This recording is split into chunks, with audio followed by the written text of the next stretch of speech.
Paano yumaman nang hindi napapansin ng iba? Alam mo ba na may sikreto ang mga tunay na mayaman? Hindi sila maingay, hindi sila nagyayabang, pero tuloy-tuloy ang pagyaman nila.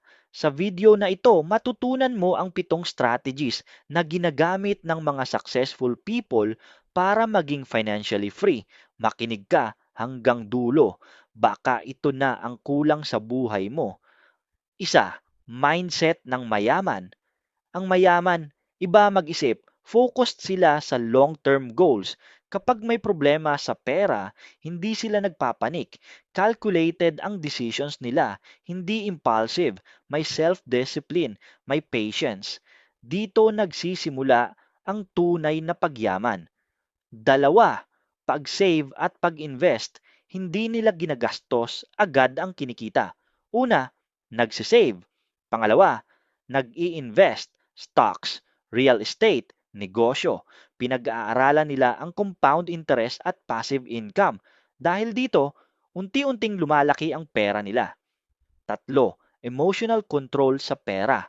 Hindi sila nagpapadala sa fear at hindi rin sa greed.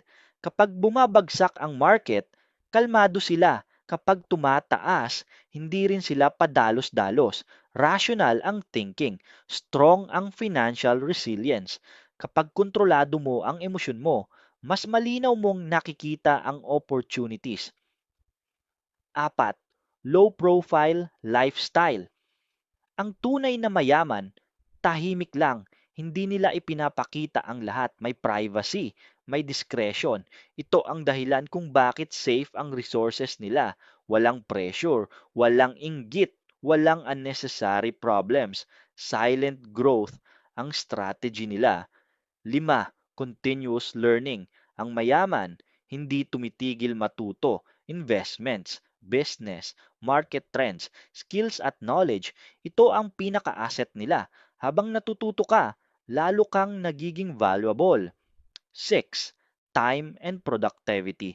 Para sa successful people, ang oras ay pera. Focused sila sa high-value activities, hindi sa drama, hindi sa distractions. Nagde-delegate sila ng tasks para makapag-focus sa income growth. Kapag marunong ka sa time management, mas mabilis ang pag-asenso. 7, patience at long-term vision. Hindi instant ang yaman. Ito ay bunga ng years ng consistency, years ng tamang decisions, years ng discipline. Ang mayaman may malinaw na vision sa future. Kapag matiaga ka, darating ang exponential at sustainable wealth. Simulan mo ngayon kahit maliit na hakbang, mahalaga, maging focused, maging discreet, magtiwala sa proseso. Tandaan, ang tunay na yaman ay tahimik, steady at secure.